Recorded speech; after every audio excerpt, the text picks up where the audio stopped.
Good morning, everyone. Pursuant to Standing Order 1082 and the motion adopted by the committee on Tuesday, February 26, 2020, the committee is commencing its study on the subject matter of Supplementary Estimates B, 2019-2020, Vote 5B under the Department of Veterans Affairs. Minister of Veterans Affairs, the Honourable Lawrence MacAulay, will be with us for the first hour. He will have 10 minutes of his opening statement, which will be followed by rounds of questions. He is accompanied by officials from Veterans Affairs Canada today. Welcome, General Walter Nitinchuk. Again, you'll get one of those cards that you can punch for frequent flyers, I'm sure. Deputy Minister Sarah Lance, Acting Assistant Deputy Minister, Chief Financial Officer and Corporate Services Branch, Rick Christopher, and Director General Centralized Operations. And the officials will stay with us for the second hour of questions. And just a procedural note, page 1016, House of Commons Procedure and Practice, 3rd edition, estimates, consideration in committee. The questions and discussions at these meetings are generally wide-ranging, but the rule of relevance still does apply. So welcome to all of you, and Minister MacAulay, the first 10 minutes are all yours, sir. Thank you very much, Mr. Chair, and congratulations on your election as Chair. And congratulations to the committee and the work you do. I look forward to working with you over the next number of months and years. And it's an honour for me to be here to talk about Canada's brave veterans and to bring you up to date on the activities and priorities of the Veterans Affairs Canada as we move forward. Our priority is always to help veterans get the support and services they need. We do this through disability benefits, education, training support, and other financial benefits. More than 90% of the department's budget goes directly to benefits and services for veterans. As you know, I'm here today regarding the Supplementary Estimates B. These estimates reflect the department's final and updated forecasts for 2019-20 fiscal year. These include internal transfers that would help us fulfill our commitment to support Canada's veterans. Last fall, my department requested an additional $857.6 million through the Supplementary Estimates A, bringing total budget for my department to $5.3 billion. $5.3 billion, Mr. Chair. It is over $1.5 billion more than it was 5 years ago. Of course, there's more work to be done, but that is a big deal. This is money going into the pockets of veterans who have earned and deserve it. As a result of the additional funds in the previous estimates, the current Supplementary Estimates B do not include additional funding for benefits and services. Rather, they include fund transfers that will help us fulfill our commitments in support of Canada's veterans. Through these estimates, we will transfer $700,000 to allow us to respond to the increased demands for the Veterans Emergency Fund. This fund previously provides immediate support to veterans and their families in urgent circumstances for food, shelter, clothing, and expenses to maintain safety. Nearly 800 veterans have already accessed the fund so far this year. The department also works with local organizations to try to prevent homelessness. We work with local organizations who can help identify a veteran who is experiencing homelessness or is at risk. We're also increasing the Veterans and Family Wellbeing Fund by $1.8 million to support and implement new initiatives that promote the well-being of veterans and their families. For example, the fund has supported the Mustard Seed Organization in Calgary, which works which works with the recently developed Homes for Heroes village of tiny houses to support veterans in moving into accommodations and long-term housing. This is a concrete example of how Wellbeing Fund makes a difference in the veterans' lives. Members of the committee, our mandate is to ensure that every veteran gets the benefit they earned and the services they need. The department ensures that there is always sufficient funds available so the veterans receive the benefits and services they need. The point is that no matter how many veterans come forward, 10 or 10,000, the funds will always be there. Demand for our programs, benefits, and services is growing. For example, application for disability benefits have increased by more than 60% since 2015. First-time applications have increased by 90%. Other programs and benefits are seeing more demand as well.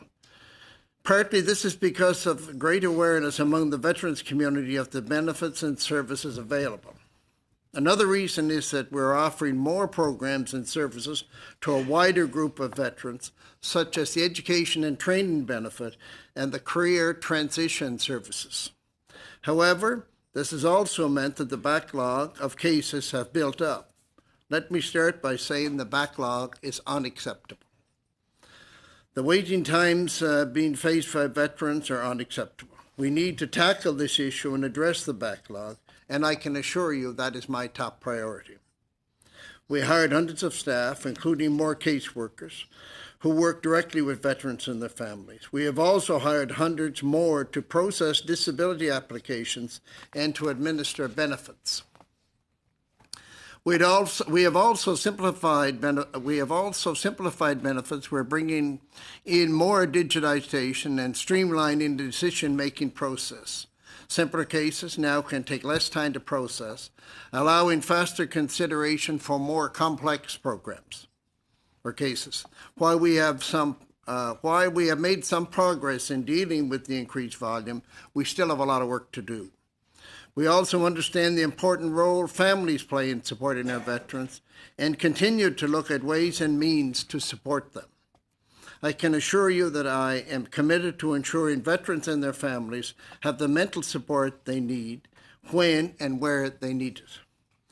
The Department's policy that covers mental health services for family members has remained the same since 2010. However, we found that the policy was not being applied consistently. I have directed my department to act with the utmost care, compassion, and respect, and to use maximum flexibility in applying this policy and working within the rules to ensure that it's applied as it was previously. I have also tasked my department with a review of the policy with a view of maximizing compassion for veterans and their families.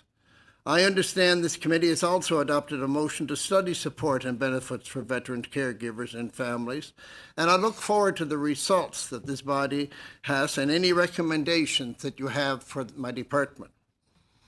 The department is currently conducting file reviews for any families who have been affected, and we are reviewing the guidelines around the policy to ensure that we do everything we can to provide our veterans and their families with the care and the support that they deserve. Just as we need to show care and compassion and respect for our veterans, we also need to show care, compassion, and respect to their families. Meanwhile, if a family member requires more long-term support or mental health treatment for their own separate mental health condition, our staff will assist them in finding appropriate assistance. Before I conclude, I would like to highlight something I believe is very important because this past Sunday was International Women's Day. Last week, I was very proud to announce the Women's Office of LGBTQ2 Veterans. This office will work to identify and address barriers specific to women and LGBTQ2 veterans and their families and work together with veterans and stakeholders. It will help to advance, and this will help to advance equality. Honorable members of the committee, I thank you for your time and your dedication to our brave veterans, and I look forward to working with you over the next weeks and months. My officials and I would be pleased to answer any questions that you have. Thank you. Thank you very much, Minister McCauley. And first up for questions, MP McWolman. Thank you, Minister, for being here today. As you know, the main estimates have been tabled, and I would like to know if you would make the commitment to return and appear on the main estimates. I will return whenever I'm required to turn, Mr. Well, I'd Coleman. like a commitment from you on returning for the main estimates. I will assure you I will fulfill my commitments exactly as I need to do that. Okay, I take that as a maybe. Oh, no. As you know, and have mentioned in your remarks, the backlog as we know it today on veterans claims, disability claims, sits at 44,000 waiting. What's the average wait time of those 44,000? Thank you very much, Mr. Coleman. I understand your concern about that, and I have the same concern. I think the backlog is around 22? But the wait time is about 32 weeks, sir. Yeah, but wait time is about 32 weeks. Thank you for that answer. Okay. Also, as you know, this backlog started to really become alarming in 2017. And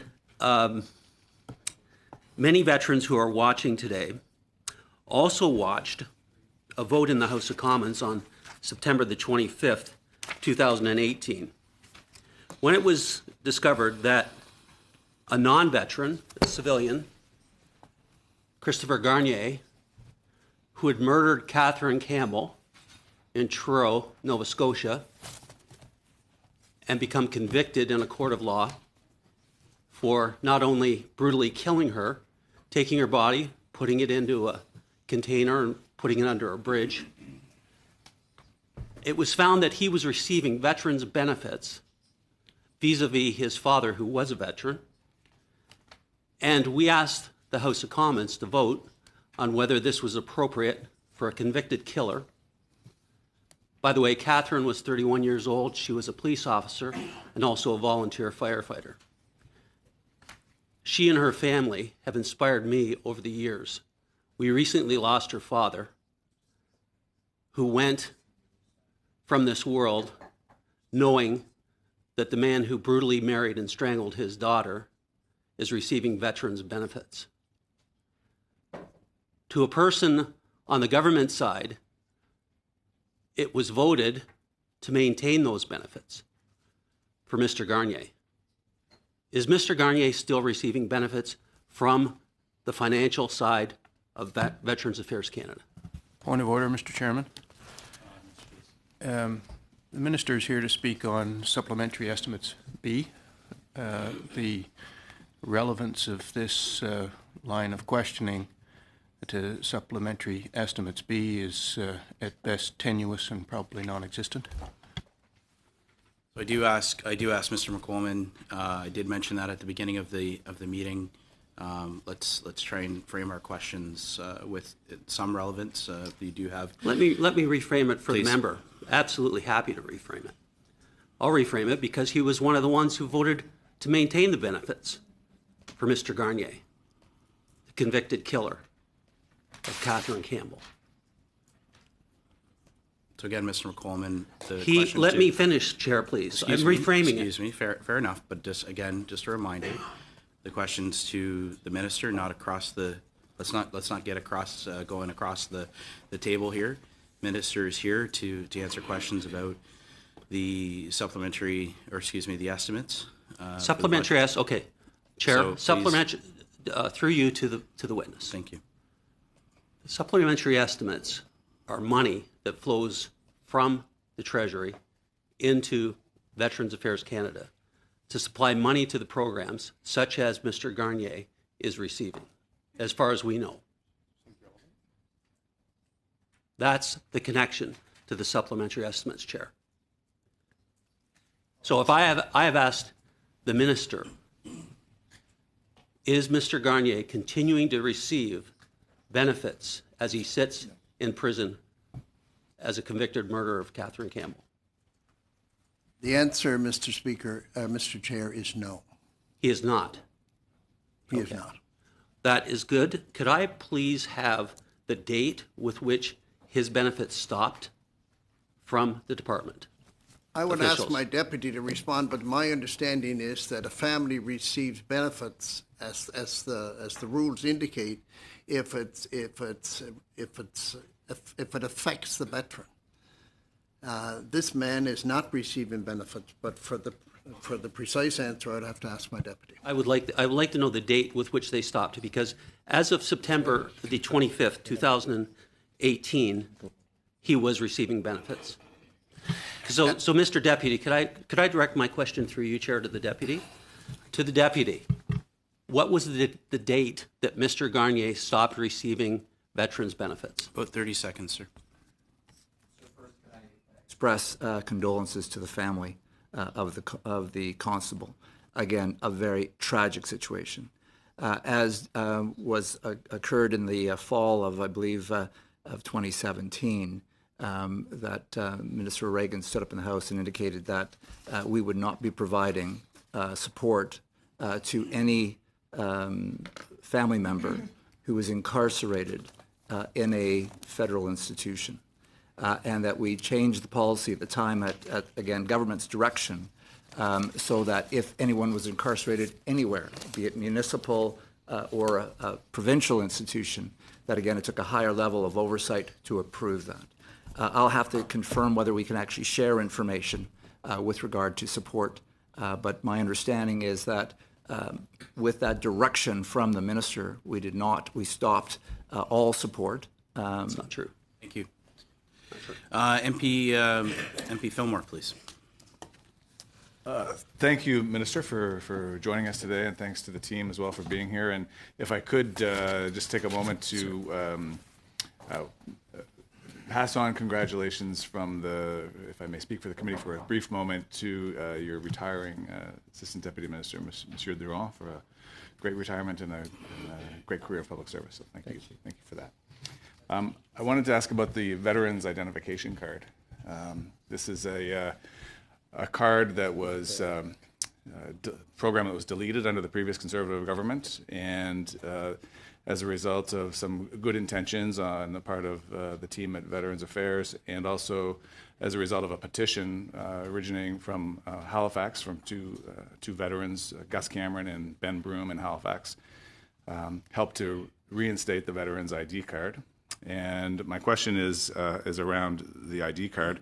Just wondering if you could provide a bit of an update on the rollout of the card and any details around uptake and the reaction among the veterans community to the return of this really important piece of identity that the veterans carry with them. Thank you very much, and of course, I appreciate your question, and it's so important that veterans apply for this card, so it makes it much more easy to access benefits and identify themselves. We understood the importance of this card, and we did also invest, I think it's $1.5 million additional money in order to make sure that this would take place, and we encourage veterans across the country to be sure to apply for this card, get this card. It is helpful to have, and it identifies them for what they are, which is so vitally important, and I appreciate your question. Any details on the uptake, the number of cards the that have been numbers, I would issued? ask, what numbers do we have? Thanks very much for the question, sir. And again, part of the military culture is that when you're in uniform, your ID card is near and dear to your heart. If you ever lose it, you have to report to the military police and get another card like right away. So again, as part of veteran identity, their own personal identity, the ID card is absolutely key, and it actually softens the transition from active service to become a veteran by maintaining that ID card.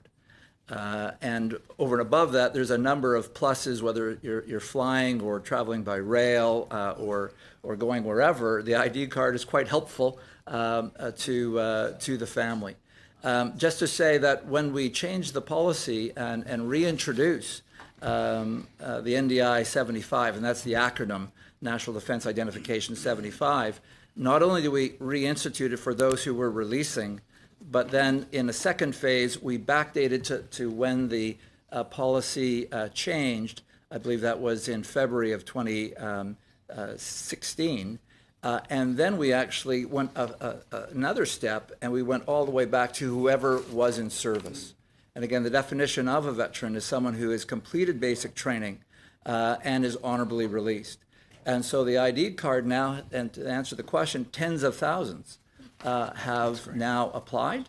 And we know that in Canada, we have in the order of 600,000 plus veterans, and the door is open to all of them. And in so doing, we also want to encourage them to open up their MyVac account, because they can apply, whether they're in downtown Toronto or in the hinterland way up north. If they have access to the internet, then they can create their MyVac account and apply for their ID card online, so it's accessible across the entire country. We still have a few minutes, I think, Mr. May. You've made a good segue there to the MyVac account. I wonder if you might be able to touch on the rollout of that program and the uptake. Similar questions, but with regard to that program. Well, I appreciate that. MyVac account is so important. We have over 110,000 people who are veterans now on the MyVac account, and what, of course, makes it, we're trying to digitize the system to make it more easy to deal with and simplify all the processes in order to make sure we can deal with everything, including the backlog, which is a big issue. And of course, digitizing and making sure you're in on this account means so much when you're dealing with Veterans Affairs Canada, and you get the response back an awful lot quicker. Everything works much easier when you do that. I think we've made great progress. 110,000 have now joined, and we encourage anybody out there to please join, because it's so important and so efficient for the department and much better for the veteran. Those two programs, the Veterans ID, the NDI 75 and the MyVac, have gone, what I hear in my veterans community in Halifax, they've gone a tremendous distance in re-engaging the veterans community after a kind of a period of unfortunate disengagement from the federal government, and the benefits I can see every day when I speak to the veterans. So thank you for that re-engagement and for reconnecting not just with veterans that previously had been engaged, but all of the veterans that had never engaged before that are now seeing benefit to engaging in this program. I thank you. And the veterans feel engaged is so important. I mean, whether you're traveling, if you're in the line and you're a veteran going through security, so many areas recognize this card. And it will just continue to be more recognized in this country. Without a question, it's so important, and I appreciate it, because we want people to have the card. We want people to be in MyVac account, and it makes it much easier and much better service for everybody. Thank you. Thank you very much. Député Désolé, for 6 minutes, please. Bonjour, Monsieur le Ministre. Merci. Thank you, Mr. Minister, for being here. My question, well, this is a concern that we all share around the table. I'm sure of this, and it's access to services. I perceive with my limited experience that same as the healthcare system, when you're entered into the system, you have the required service. I think it's the same thing with veteran services. There seems to be enough funding. That's what I hope, anyway. And these are important budgets. But I have a concern with regards to access to services. Whether we talk about add-ons or improvements, how do you think that we can improve the situation for access? Well, thank you very much. And of course, to indicate this appropriate funding, there's seldom ever enough funding. We can always use more funding in order to, but a lot of funding have been added. You're right, there's $10 billion and a few years ago added to it, and a lot of new programs put in place. But I think you're referring to the backlog, and of course that is an issue that is unacceptable, and we're working very hard in order to bring that under control. And just like the previous conversation, if we can digitize, get people online, that all helps. Reduce the paperwork, simplify the application. Simple math fact is sometimes when a veteran fills in the application, if one thing is missing that's vital to the application, it means that it has to go back. That means a delay. There's so many things that cost the backlog, and it's most unfortunate for the veteran, because we want them to make sure that they have all the services they can. There are a number of services added to it, like the education fund. There's a number of things added. But do you want to elaborate on anything extra? If I can just add that it's, as the minister indicated, the MyVac account has been key because the way we've set up the program is the application must be complete when it's entered into the system. One of the challenges we have is when people put in a paper application, often the application is not fully completed. And I just wonder if Rick Christopher, who's responsible for this, could add to this. Oui, on a beaucoup d'enjeux avec les formulaires. We have a lot of issues with the forms. If, for example, a veteran fills out a form and they sign, all they do is sign, we accept that. And then there is a lot of follow-up that's done with the veteran. If they're not available, we wait, and we wait. So the MyVac account is very, very useful because we cannot continue in the system without having the required data. So this does help us a lot. In addition, it's easier to submit an application, so our volume is going up because of that. That's right. Si je peux ajouter aussi, nous allons ouvrir le 9. I'd like to add, we've opened up 9 offices throughout the country, and what's more, another office in Surrey, BC. Another mobile office has been opened up for the Arctic in the north, and we do have a partnership to try to assist our veterans to complete all the applications. I remember when I was in Vancouver last week, I was there with one of our officials who did receive a request. But the challenge with the request is exactly what was mentioned by Mr. Christopher. It was not complete. And then a supplementary request with the Veterans Affairs doctor, and once again, the information was missing. And all of this added to the delays. But my question in the end, yes, you did answer, but are there not other ways to envisage this? I understand that you inject extra fund, but can we obtain expertise elsewhere in all large countries, in the G7 countries, other G7 countries? Aren't there countries where the wait lists are not as long? We deal with other countries right around the world. We deal with our allies, and we compare the process we use here with other countries around the world, and that's why we have some of the changes that are in place. But I think one of the biggest examples was in MyVac account. If you apply, and it has to be done complete before it will be accepted, it just means that time is not wasted. The fact is, when a veteran fills out the application and signs it, as is indicated, we accept it. But if it's not complete, we have to go back, and then I have Phil asking me about why the backlog is there, and that's part of why. There's so many things that we are working on to make sure that we don't. What we want to do is get the applications processed so that we can supply the benefits for the veteran. But there are quite a number of new programs for veterans that are vitally important to the veteran.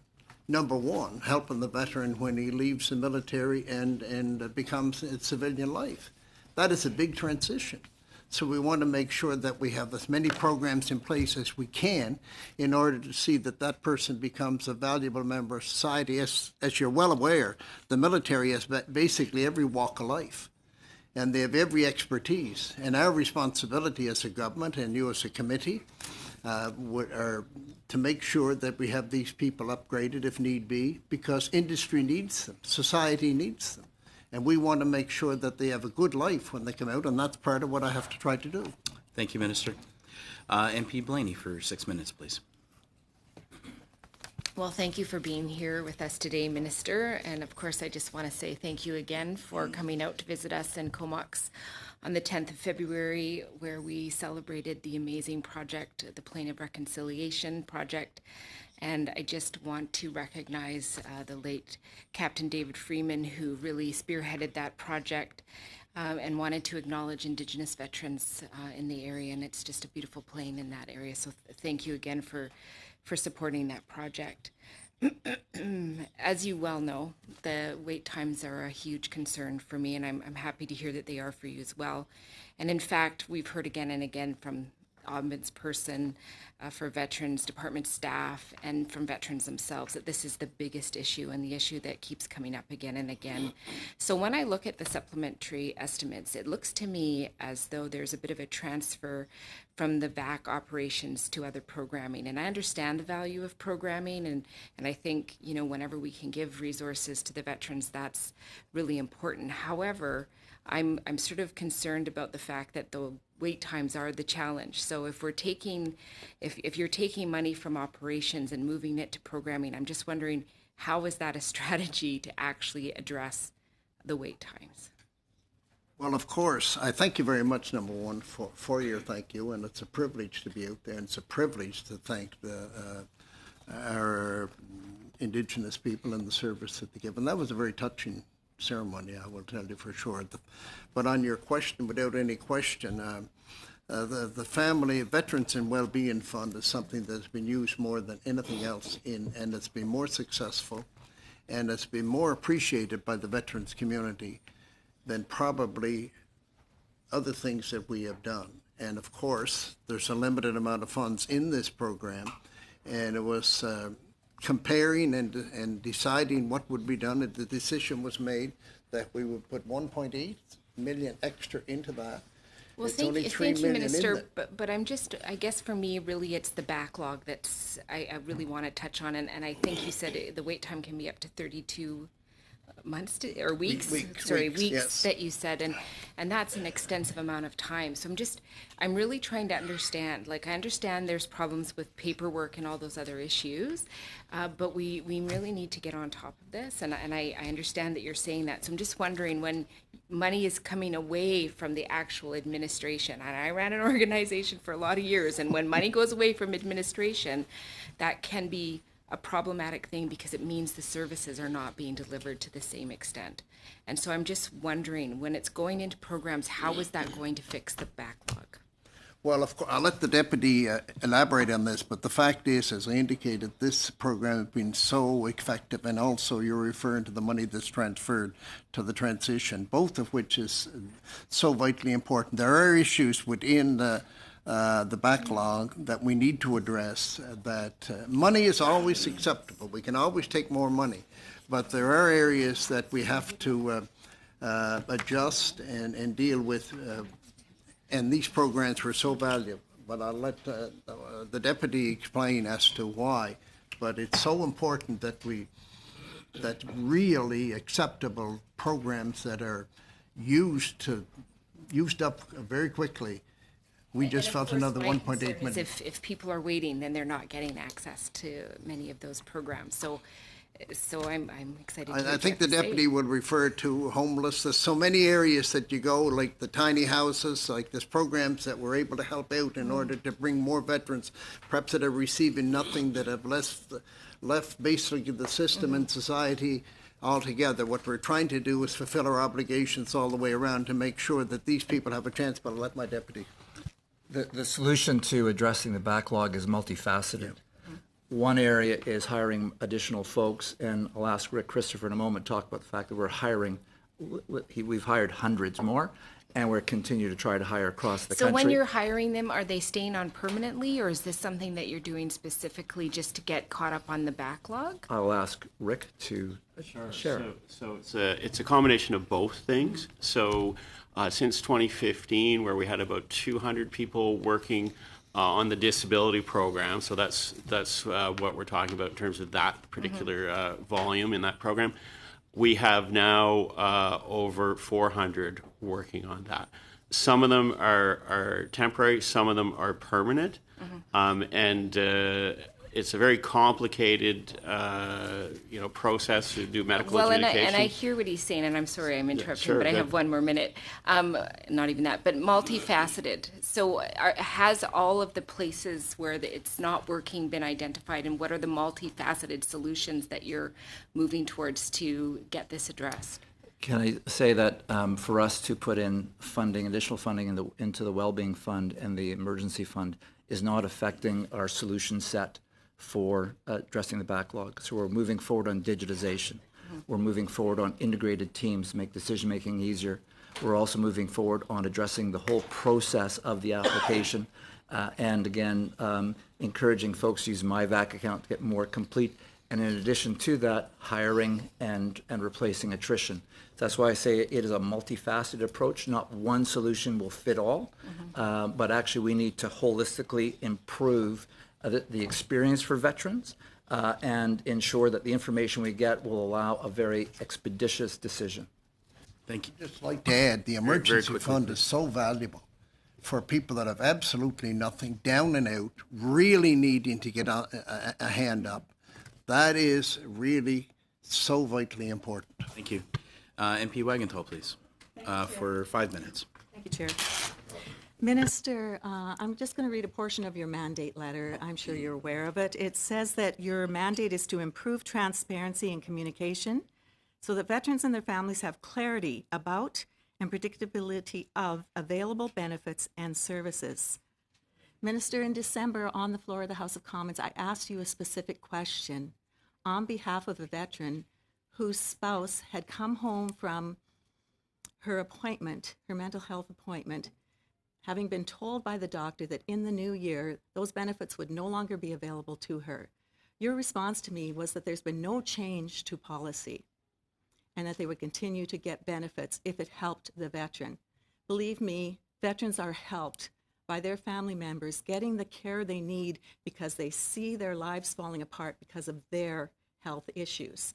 So what concerns me, sir, is that you indicated there was no change of policy, but the Veterans Ombudsman went on to reveal that new restrictions were imposed, not through a change in policy, but more subtly through a reinterpretation of the existing rules of that bureaucracy. So, sir, I find this very disturbing, as do veterans, and you know that there are more and more coming forward and concerned because of the semantics that were used in trying to deal with this issue. So I would like to know who flagged this policy for review? Number one, I thank you very much. No, I would just like to know who flagged it for review. I would like to appreciate your question, if I could. The fact is, it was brought to my attention. I have a department, thousands of people that work in the department. So what was brought to your attention? Pardon? What was brought to your attention? That this policy was not applied consistently across the department. And that was not the way that it was supposed to be applied. So when was the... Would you please, if you ask a question... No, I've got my answer, thank you. When was the minister made aware of the results of the policy review and the decision to tighten the policy and start cutting veterans' family members off of their benefits and services? I can't give you an exact date, but I can assure you when I find out that there's a problem within the department, it's my responsibility to indicate to the department, as I did, to make sure that this policy was applied consistently. Who did the review? And as flexible. Who did the review, sir? Who was responsible for the review? I'll have to ask my deputy to find out. The department runs the department. I'm responsible for everything. Okay, thank you. Yeah, I'm responsible. Can I just highlight again that with regard to mental health treatment for family members, the department is authorized to support the veteran. And all support for mental health focuses on the well-being of... Thank you, Deputy Minister. I understand that. But also, I made it really clear that from a veteran's perspective, when all of a sudden family members are cut off of their care and those family members are suffering because of the veteran's state, this does not help. And when they know that there's a backlog of 40,000 and they no longer have that support, but they're being told somehow someone will help them get support. The same thing happened with caregiver allowance. Changes to the caregiver allowance meant people who had it before no longer get it, which means that changes are being made to limit those who are able to receive it. So my question then is, because there were changes made to this program, and the minister is responsible, he's mandated to improve transparency and Communications. When and what information on this change to policy was shared on the VAC website and on the MyVAC accounts, so that they would be made aware directly by VAC that their benefits were being cut back? Well, what I can tell you is that this situation was brought to my attention. I don't have the exact date before me. I can tell you what my responsibility is for Minister. When it's brought to my attention, it's my job to make sure that I inform the department as to what the wishes are. If you're going to ask a question, you will have to let me answer it. The fact is that I would like to know, sir. Yes. At what point was it going to be important to let veterans know, without them having to find out the way that they found out? That is so harmful to our veterans community. So who instructed the regional area offices about the reviews and the results? About 10 seconds. It would be quite difficult, when you find out that there's something that's not applied consistently within the department. I don't think we would find that in MyVAC account, because we found the problem. We dealt with the problem and make sure that the ones that should reply mental health do get mental health, and we make sure that does happen. And I will make sure that it will continue to happen. Thank you, Minister. Now to MP Lalonde, please. Mr. Minister and all of you officials to be here once again, and it's a pleasure. This is my first time in committee having you here, so welcome. One thing that I'm very particular is numbers, and I like numbers, and I was reviewing a lot of the internal transfer that's taking place, and I would certainly appreciate if you could provide a little bit more insight as to one in particular was about the Veteran Emergency Fund. This is something that, I think we collectively would agree that when a veteran is in need, we need to be there. And sometimes, as we can see, there's area where information is not there. Could you please tell us a little bit more about the emergency fund and the impact that has had on the lives of our veterans and the flexibility for the department actually possibly to help more veterans? Well, thank you very much, and I'm certainly very supportive of this program, because what it does help is veterans that have served our country put their lives on the line, and they are in great difficulty. But you're looking for figures, so I'll do my best. I might mostly let the department do that, but there were 712 access the funds in 2018-19, and last year there was. We added $700,000, as you're aware, to this fund, and now there's over 800 people have already accessed this fund.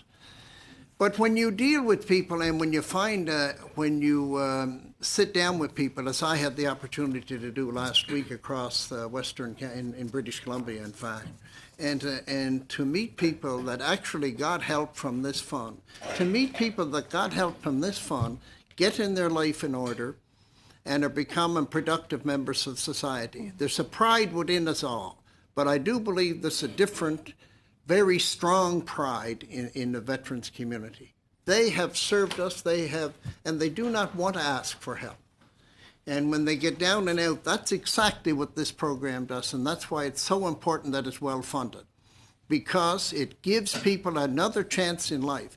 And the fact is, as I said before, it's people that are very much needed. These people have expertise in many areas. We ran into people, the deputy and I, who are very well qualified in areas that the business community would be so pleased to have once they get their life in order. That's the big help, and I appreciate your question. Well, thank you. I do have a little bit more time. Okay.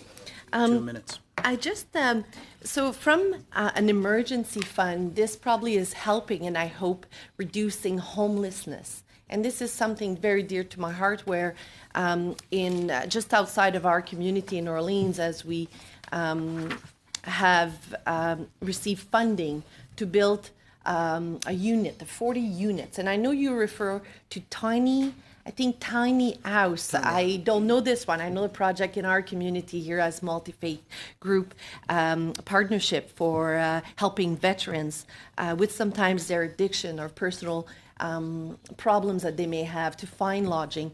Could you please explain to me a little bit more about this particular one. I think it's in Alberta. The Homes for Heroes, the tiny houses. Well, I had the privilege of visiting that, and you know, it's to have had trouble in life and have difficulties, probably with addictions or other things, and to see them in their home. In fact, the one that you're just mentioning, there was 2 different families in those tiny houses that were just getting ready to move into their own home, had a full-time job, and were going to be full-time productive members of society. I can tell you one thing, to be a politician and Minister of Veterans Affairs, that warms my heart. That's what it's all about, giving a person a hand up in order to become a productive member. And they are proud members of society that will add to our economy, and that's what that is all about. But it's also important to indicate what the private sector has done above and beyond government. They access funds through business communities, and it would amaze you, like the different businesses that donate different things to those homes. Everybody wishes to be involved. They know that those people have served their country. They know that, and they know they want to help. I mean, these homes are provided basically, they're very small, but I can tell you it puts a great sense of pride and security into the veteran themselves, and this men and women both. And I met a woman veteran in particular that was so highly qualified. And you know, just with a little more, that person will be hired by a telecommunications company, and that's what's so great. Thank you, Minister. Thank you so much. Thank you. Thank you. MP Lloyd for 5 minutes, please. Thank you, Mr. Chair, and thank you, Minister, for being here today. I appreciate your comments in the House that when you said you would do anything for veterans and veterans' families. Regarding mental health services for families, I have been informed that families are afraid to come forward, fearing retribution from your department. I just wanted to put it on the record today. Can you unequivocally assure these families that they will not face repercussions for coming forward with their challenges with your department? First of all, thank you so much for stating such an issue, if it does exist. I am not aware, but if it is, I can assure you I will have their back. That is what we're there for. Thank you, Mr. Minister. At a previous meeting, department officials claimed that no one has been cut off. However, we know the case of Shane and Veronica Jones, who have been paying $600 each month out of their own pocket to pay for their daughter, Ruth Jones, who's 14 years old, who is suffering from a number of challenges that doctors have said is related to their father's traumatic brain injury, which is related to his service. Mr. Speaker, why has this family been cut off? Thank you very much, and again, I appreciate your question. As you know, and as you know, I've indicated and stated a number of times, this program is to remain as it was and to be, if anything, more flexible. And you're also aware that I could not discuss a specific case. I would not. Thank you, But Mr. anything Minister. that can be done, and if anything you have that relates to a personal issue, you can bring it to me. I'll do my best to help in any way possible. But if it's a direct effect of the veteran itself or affects the veteran, I would be very surprised if they cannot qualify. But Thank you, Minister. I appreciate that. You said earlier, you made a comment earlier in response to one of my colleagues' question, that support was linked to cases where a family member is affected by the veteran's challenges. And I think we could all appreciate around this table that that would be a good criteria. However, in the previous committee meeting, your departmental staff said that funding must be linked to cases where it is a veteran's caregiver and it must be short-term. So there's a discrepancy here where the department is saying that it must be related to veterans' caregivers and it must be short-term. But you just said earlier this meeting that it could be connected if the family member is affected by the veterans' challenges. So which is it with your department, Minister? Which case is it? a family member can receive benefit if it affects the veteran. If I misspoke, I apologize. So if a family member is affected by the veteran's challenges, so in the case of Ruth Jones, she is suffering from mental health challenges that doctors have said is related to her father's PTSD, she has been cut off. So it's the policy of the government to cut off family members who are suffering because of their veterans' family members suffering. Well, the policy is not changed, and if it affects the veteran, then the family does qualify. But I would let my deputy, if there's anything that's... Yeah, thanks very much for the question. I just want to be absolutely clear here that we work closely with the mental health provider, that the mental health provider who is focused on the well-being of the veteran, because that's where our jurisdiction is, the mental health provider will tell our staff that the veteran's well-being would improve if a family member is also treated. Now, And so Deputy Minister, is this, to clarify, is this the Veterans Affairs mental health officials, or are these the doctors of the families? Again, the mental health provider, because Veterans Affairs does not provide health care. We partner with all the provinces. Okay. And so all of the additional support either comes through any one of the 11 operational stress injury clinics or our accredited 4,000 mental health providers coast to coast to coast. So the mental health provider will come to us and say, in treating this veteran, we know that the veteran's well-being will improve, their situation, he or she's situation will improve if we are also able to treat the family. Thank you, Deputy Minister. Can I just add? Well, I only have about 45 seconds left, but I appreciate that. Deputy Minister, if a family member is being traumatically affected, you can agree, I'm sure, that the veteran will be affected. But I just want to clarify that we have documents from your department that admit that provincial plans are disjointed and irregular. I quote, disjointed and irregular. Why is your department passing off veterans' families onto provincial plans that your own department recognizes are disjointed and irregular? Brief answer, please. Again, in our context, we partner with every one of the provinces across the country. Again, we were able to provide this additional support through the operational stress injury clinics and leveraging the mental health providers across the country for veterans and for families as it affects the veteran's situation. But in each province, the department does not have jurisdiction to support to provide support to those family members. So we work with all of the caregivers in the area to establish the links, and in addition to that, folks can have access to our 24/7 additional support and have 20 counseling sessions per issue that they may have in order to, I would say, balance the support across the country. Thank you. MP Sampson, please.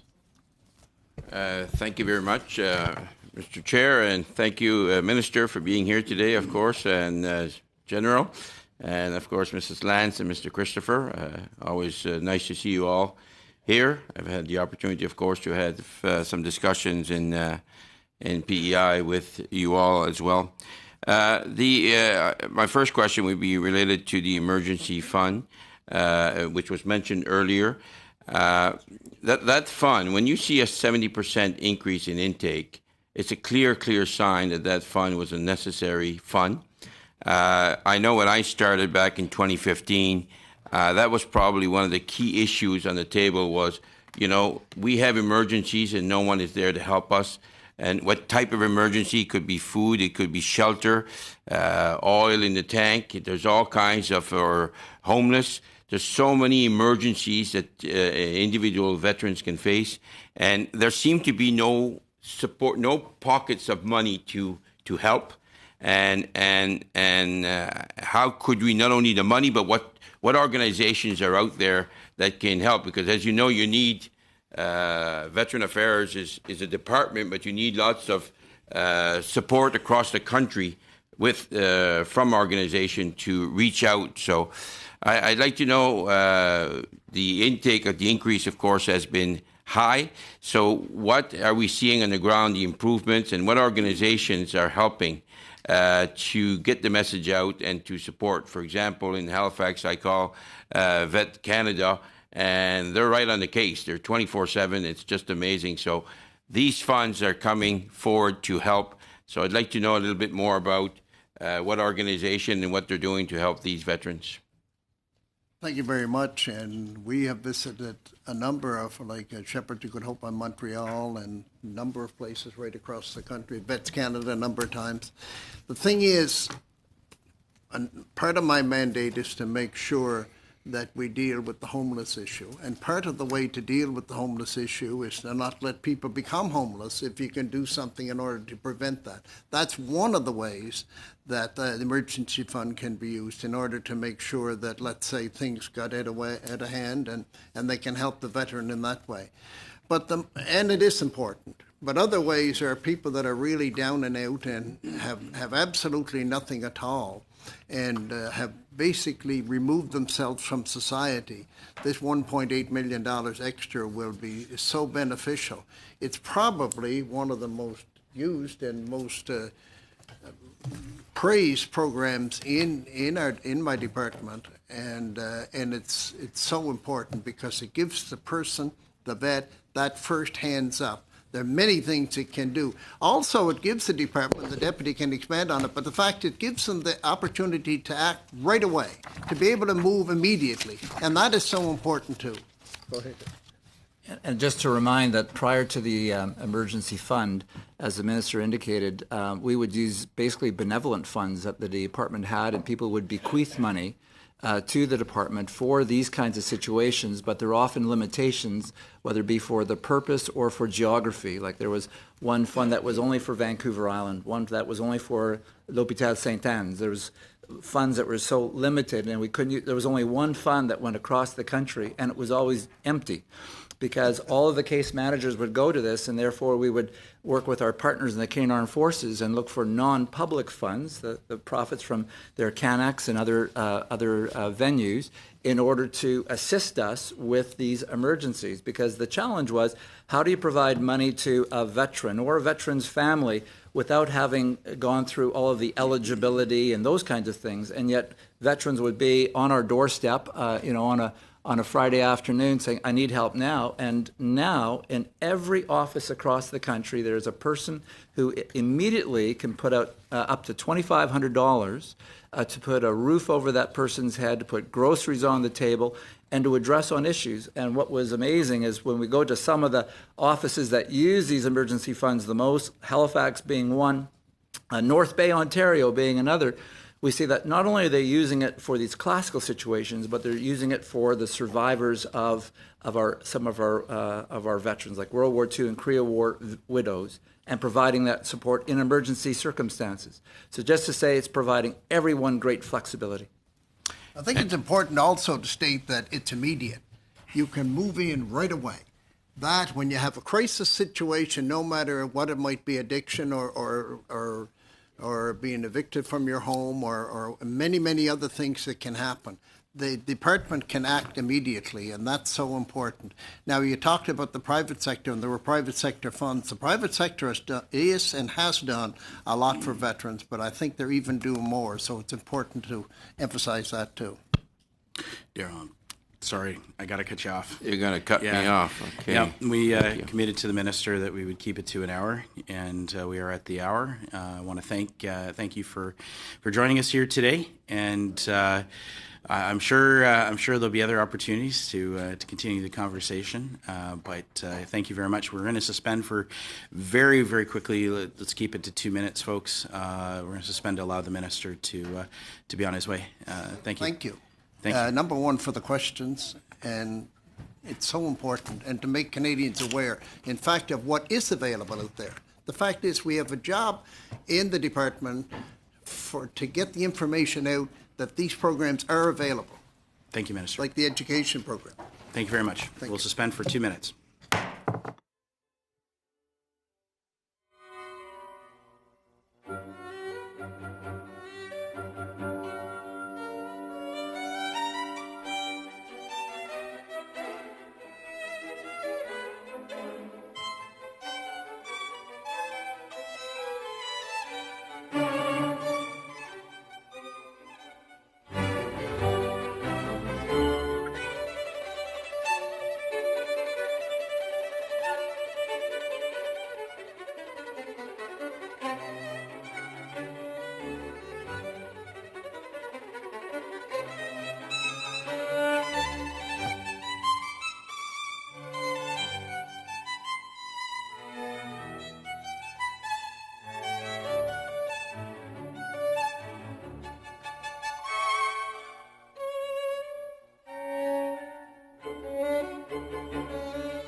off.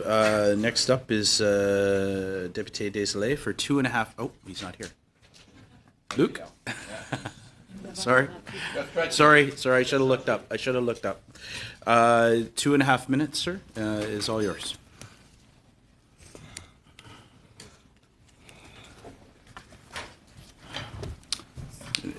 Si on peut interchanger. Je ne suis pas. I'm not ready to ask my question right now. All right. Well, I am really ready. So, one of the things that I heard from the minister is that there has, and from the department, is that there has been no change to the mental health services for families.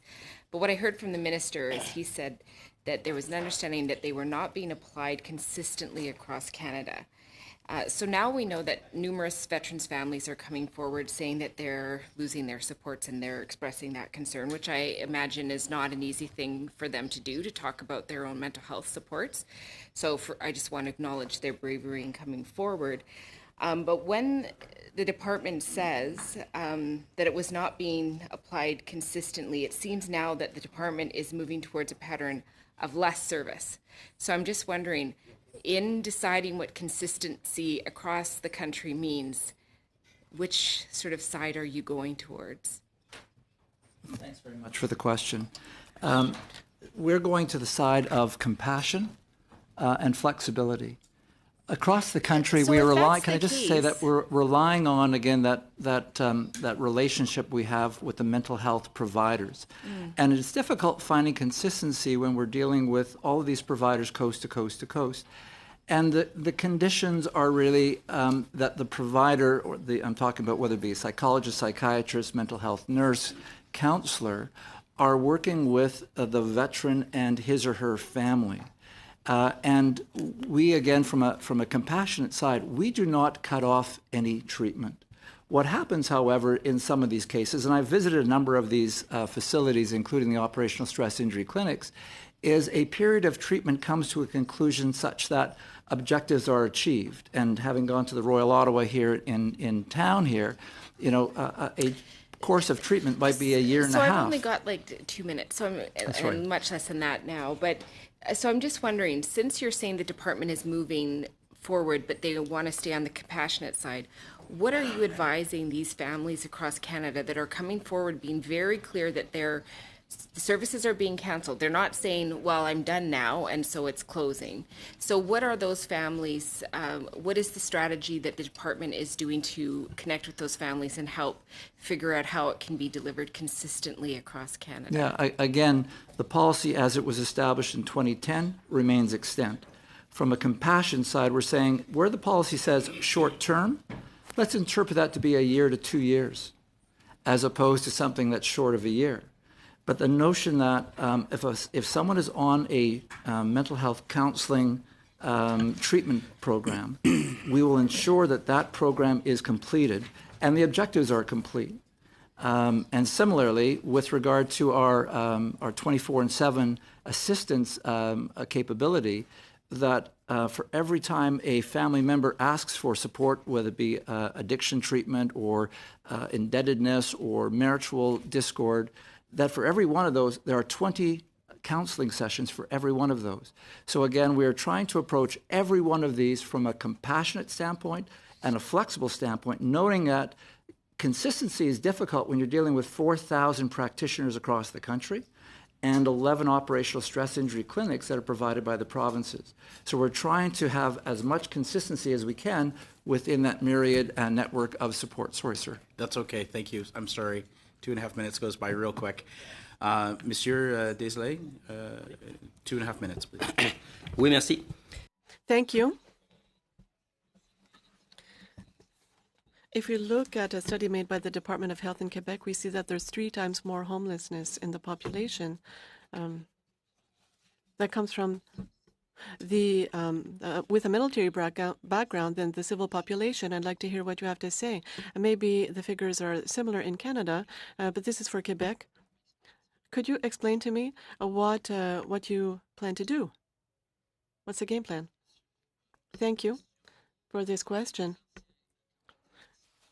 Veterans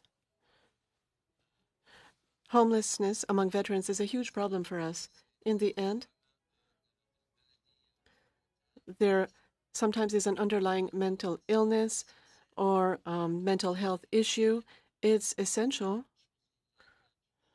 to provide support for each of these veterans. Providing our employees a great deal of flexibility using the Veterans Emergency Fund so that if a veteran presents that we're able to find this person and give them a roof over their head and groceries while we figure out who they are.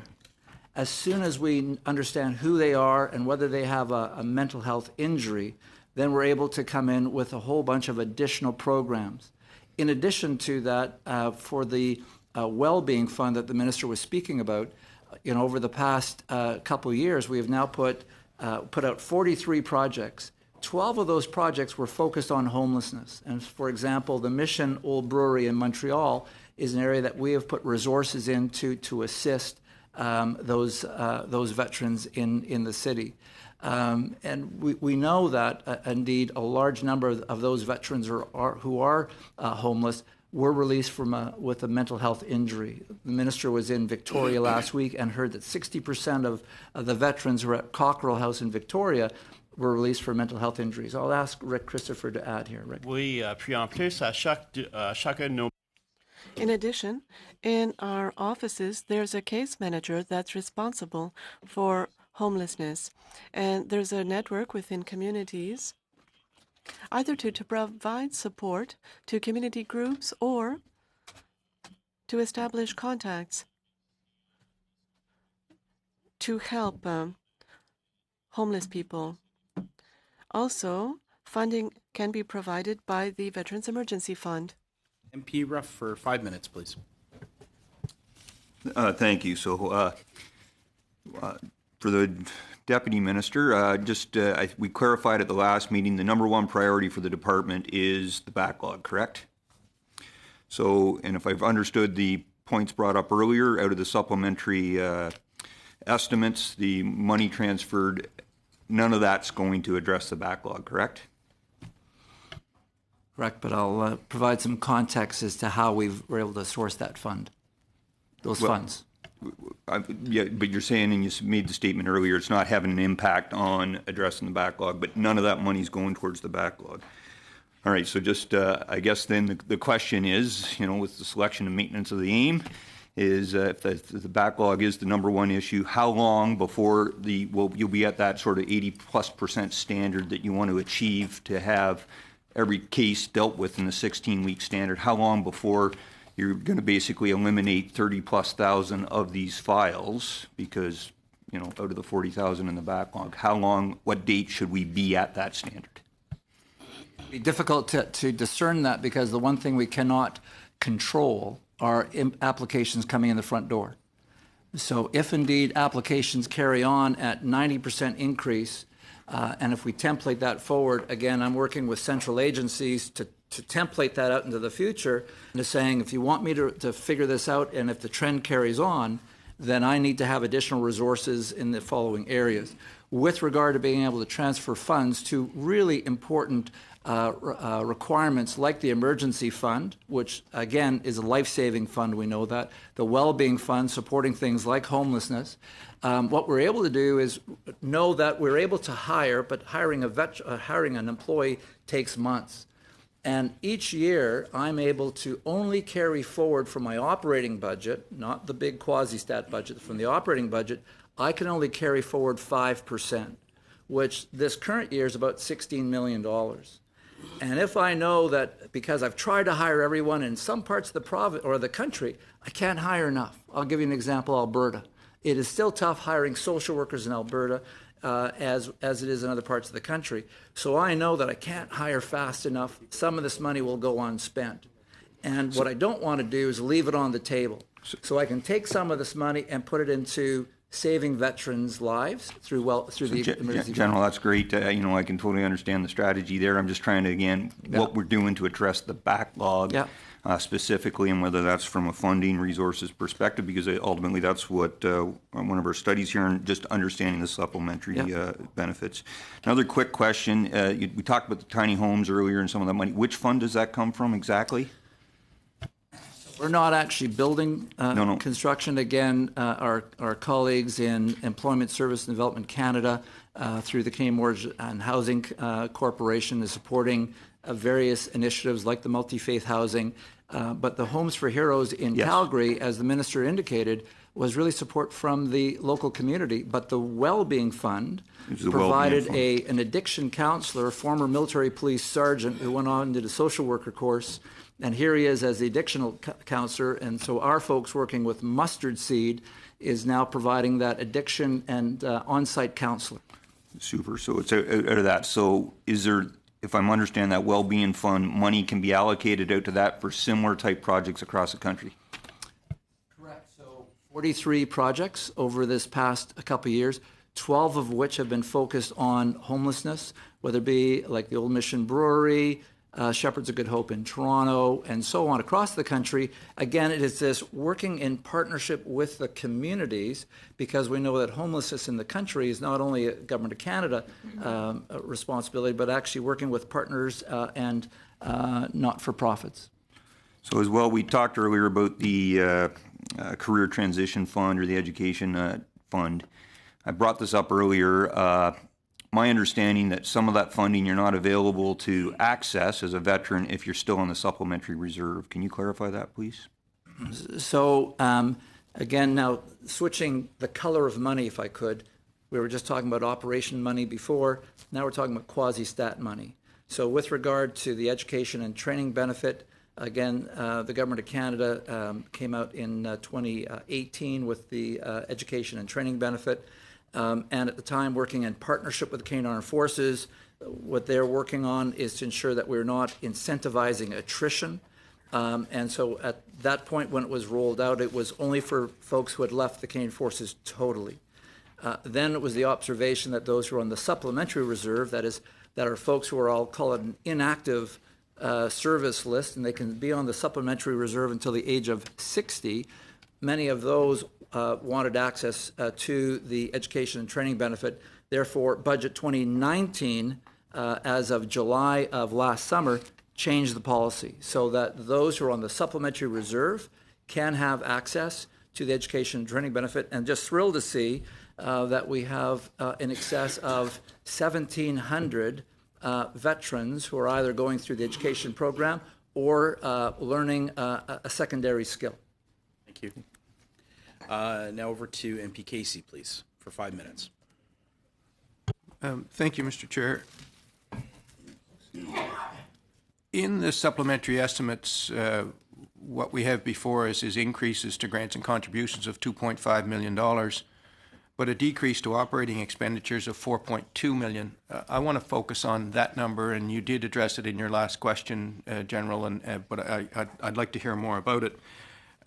You can understand my concern as someone who lived through the Harper cuts, the downsizing at Veterans Affairs, and what that did to the people who serve our veterans, not to mention what it did to veterans, the cutbacks to staff, the closure of the offices and whatnot. So I trust that you understand that I will be very vigilant in terms of ensuring that the operating expenditures of the department and the resources available to the department are there because of what these folks have been through. And it also ties into Mr. Ruff's question, where we are focused, and your number one priority is the backlog. Yet in these estimates, we see a decrease to the operating expenditures.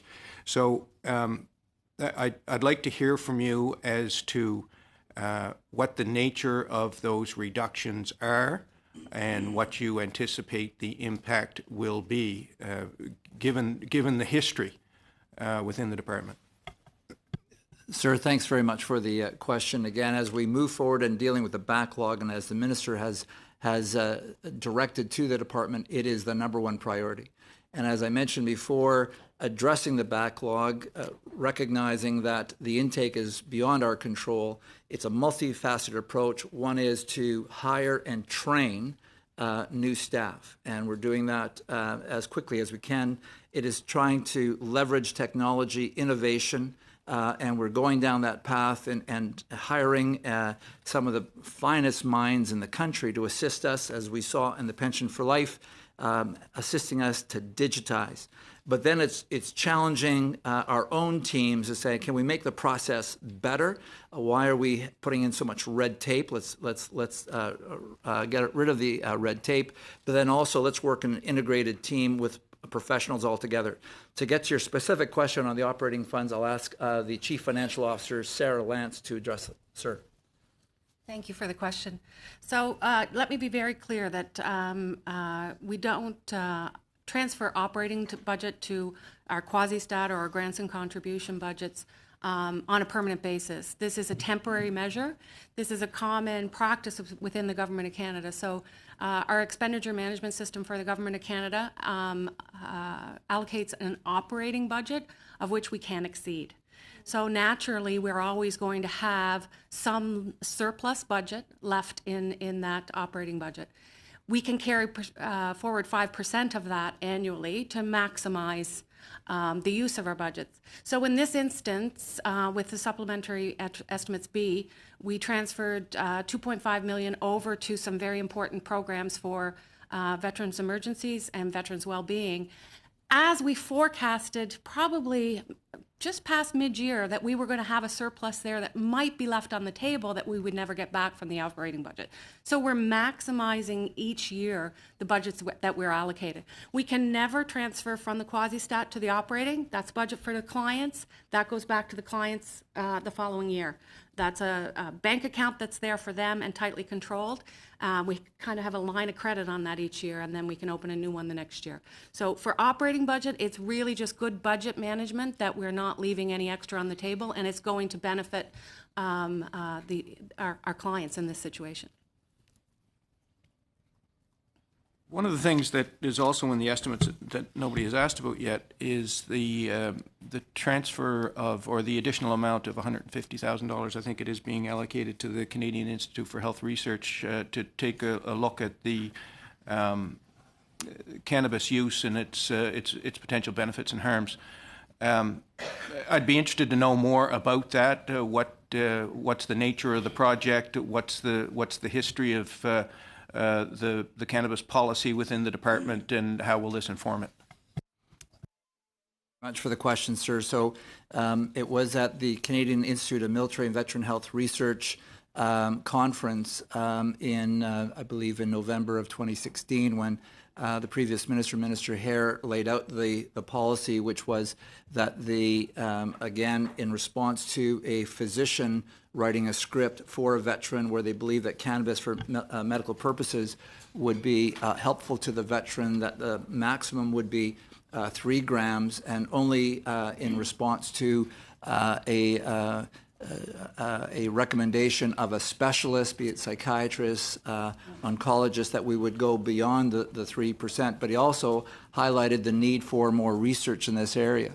And therefore, this transfer of $150,000 is actually in partnership with the Canadian Institute of Military and Veteran Health Research, who are working together with the Canadian Institute of Health Research, CIHR, and the Canadian Armed Forces to move forward on a multi-year plan to have a much more comprehensive understanding of cannabis, recognizing that we're providing financial support to veterans in the order of 12,000 veterans across the country, that we need to ensure that we have the rigor of evidence in support of the medical community, who are indeed responsible for the provision of treatment to our veterans. Thank you. Thank you. Now over to MP Wagenthal, please. Thank you, Chair. As the minister in our previous dialogue indicated that the reinterpretation of the existing rules for the mental health care for family members was brought about by the bureaucracy, he's acquiescing to you. So I hope that you're able to give me some very clear, about 30-second answers to 4 questions. So first of all, was the policy review itself triggered by the fiscal costs associated with family members accessing psychological services. So was fiscal costs the reason for that review? Yes or no? We're not constrained by fiscal pressure. What is terrific about the quasi-stat, as the minister indicated, whether 10 veterans present or 10,000 veterans present, it is a statutory obligation. In this case, so money wasn't an issue. In this case, as it always is, it's the well-being of the veteran. Thank you, sir. So who instructed the regional area offices about the review and the results? In terms of the overall direction, we knew, given the direction that came out of from the minister, again going back to, is it September of 2017, to do a review. So it came from the minister to do the review? Because my impression from him was that it was the bureaucracy that instigated the again, what the direction that we had was that the minister undertook to do a review of the policy and came back to the House of Commons, is my understanding, that no veteran who is in a federal institution, no family member in a federal institution was to receive treatment, and that... I understand that, but yet Garnier was receiving, and that was an impetus to part of this, but clearly it's gone well beyond that. So what were the instructions that were provided to case managers and other frontline staff regarding the family therapy policy, as in, what were they told to tell veterans and spouses and care providers when this issue came to the forefront? How were they... the notion was that we were going to implement the policy as stated, with regard to that the treatment is for the benefit of the veteran, and if treating the family assists the veteran, then we would include the family. So they received actual directives on how to deal with this as case managers? I'll ask Rick Christopher to weigh in here, but again, the policy has not changed, and what we haven't done is ensure that the interpretation of short term, because that's what the policy says, short term, we've been as flexible and compassionate as we can with that. Rick, want to add? Yeah, and so what the authority of the department is that we cannot provide treatment, psychological treatment, to someone in their own right. So what we did was make sure that people understood that we have to be consistent about this. So that would have been the directive. Thank you. I know that the Ombudsman has indicated as well that they really feel that approach needs to change for the well-being of all the family members that are impacted by what has happened to the veteran in their service, and also, of course, that impacts the veteran as well when they see their family suffering because of what they've gone through. So I don't understand with this issue, and it's specifically in relation to the mandate that the minister is given to be transparent about these issues, why the department was spreading information on social media and the website about its commitments to veterans and their families at the same time as they were restricting and tightening and reducing those policies and not providing clarity to veterans and their families through that website or through my back account, or even the response that I got from the minister to my question in the House was not clear. It was semantics. It was not creating improved transparency with our veterans. Always is that in each veteran's situation, family situation is unique, and it is difficult establishing consistency when, again, from a privacy standpoint, we cannot get in between that practitioner and the veteran, his or her circumstance, or the impact of the family around in supporting that veteran. And I would also say, and kind of zooming out, always the challenge is that whether it be veterans or whether it be serving members, a federal responsibility, but the jurisdiction for healthcare in a lot of cases is in a provincial jurisdiction. And so there's always friction in that regard. Sure, I appreciate that. But my question then would be, I've heard over and again that we have to define what affects the veteran.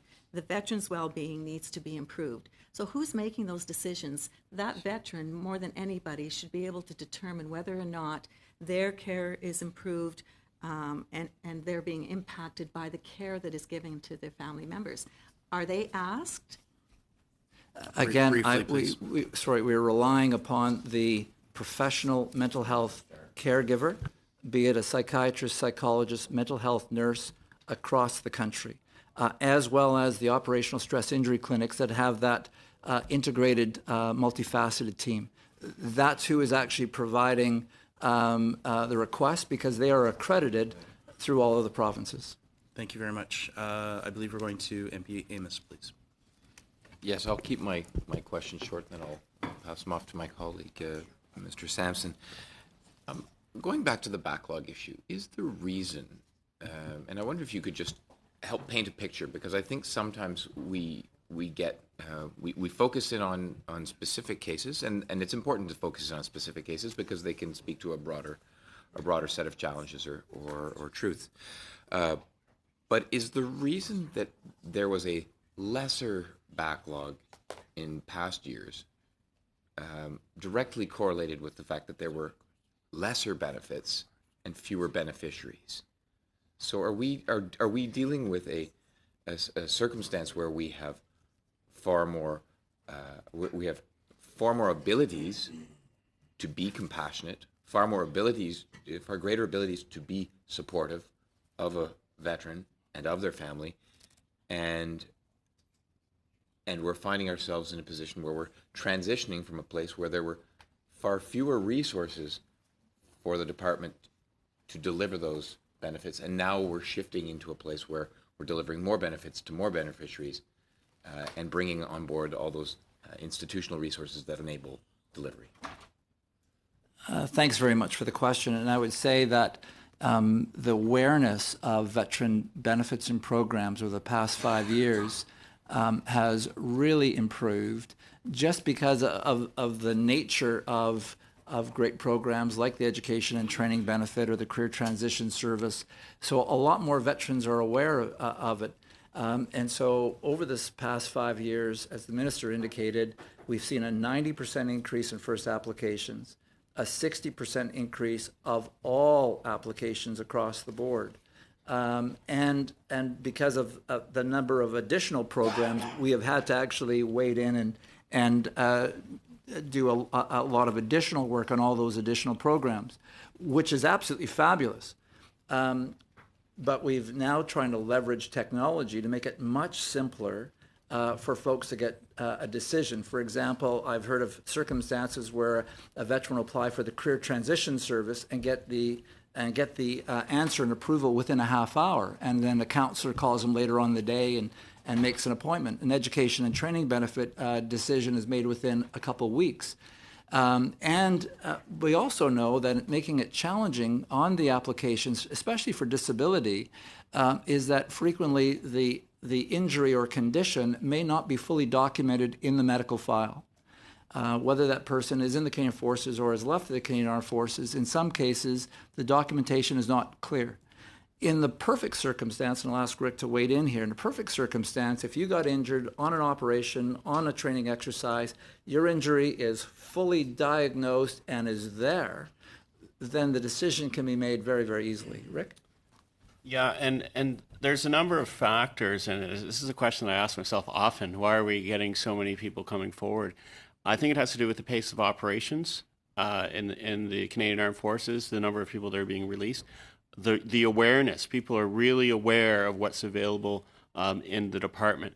Also, and the deputy mentioned that it's easier to apply now. So my VAC account, we get about 60% of the applications for this particular disability program come through my VAC account. And people find it really easy. I can go online and apply for a number of conditions quite simply. So I think all of those things combined are really driving people to come forward now. I would simply, as I pass the floor, pass the microphone over to my colleague, I would simply comment that I feel like this is a great news story. That in a way that this is a story of more veterans getting more benefits, more service, more services, and more supports that they fully merit. And we're spending a lot of time, and I feel like also the media spend a lot of time focusing on very specific cases, when the bigger story is more care, more and better care for more veterans who have served so importantly for us. He's left you a grand total of 30 seconds. Yeah, well, just in line with that, though, it's quite interesting to note that you know we try to bring forward programs to support our veterans, we're adding various programs that is coming forward to help them, like the education program we talked about, the well-being program, which we spoke about, the various programs we're bringing for the emergency fund program.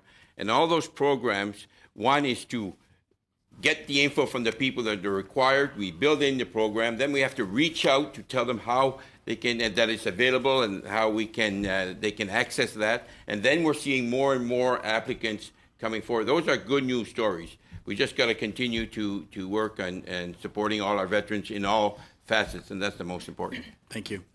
Deputy Desilets, for 2.5 minutes, please. Merci. Thank you. Well, of course, we're going to talk about the backlog all day, and this is going to be my question as well. So you think that we should, of course, when will this list of over 40,000 be resolved? How long is this going to take to resolve the backlog?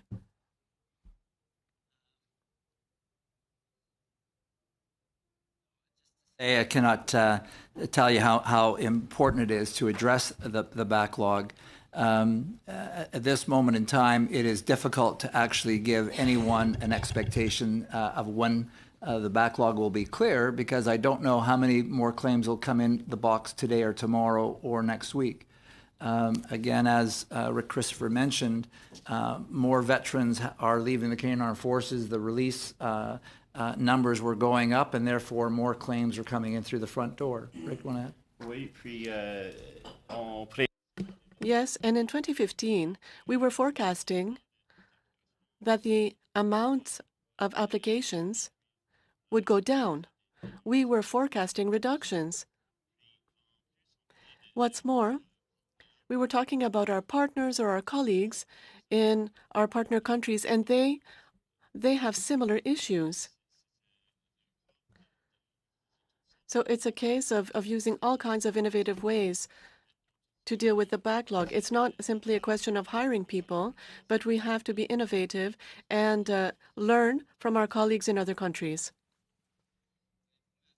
Could you give me a comparison, if you compare Quebec with the rest of Canada? If we talk about, are we 25% of the 40,000? I don't have a summary, a provincial breakdown, but I can provide this after today's meeting. These figures are available. But we did create capacity for claims in Montreal because there's a high level of need. So there are more officials, there's bilingual staff, especially with all these medical terms, it's important. So we've increased capacity to deal with requests from our Francophone veterans. Thank you. MP Blaney, please. Thank you. Okay, so one of the things with the backlog that I'm concerned about is just people not getting the resources that they obviously desperately need more often than not.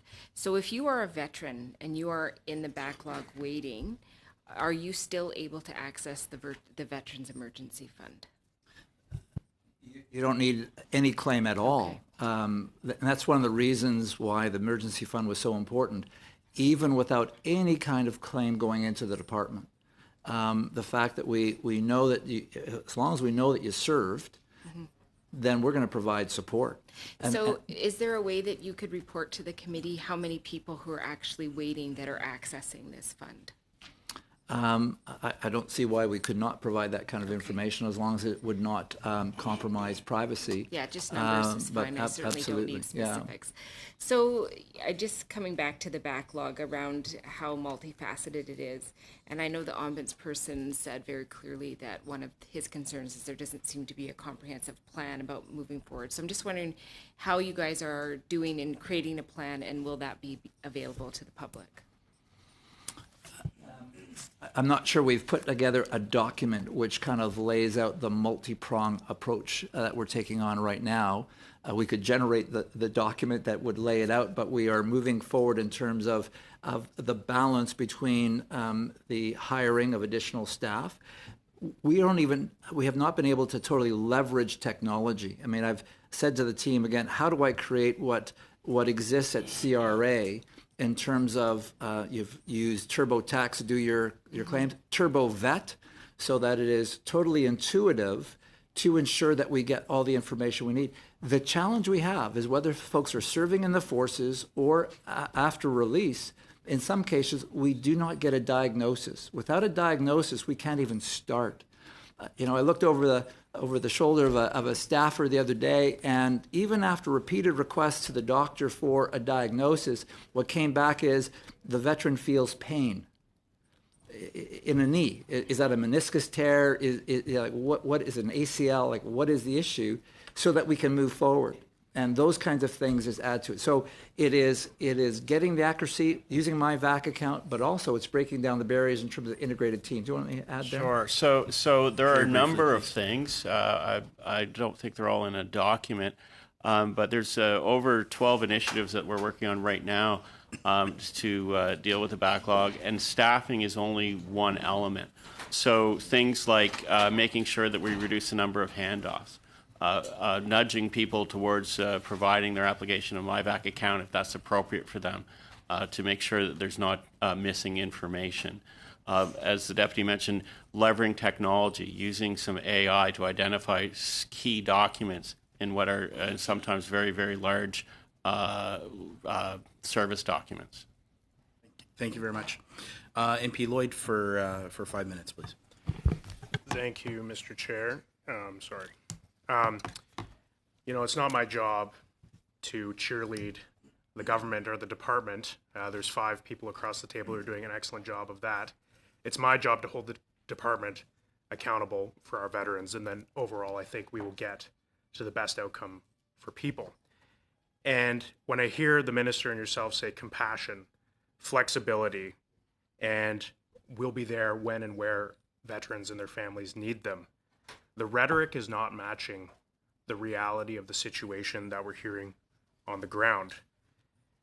At least 133 families have been told that they may be cut off from mental health services. 20 sessions on a 1-800 number is not the same as in-person counseling. It's a great program that we have, but when we're cutting off counseling, in-person counseling, these are important programs for families of veterans.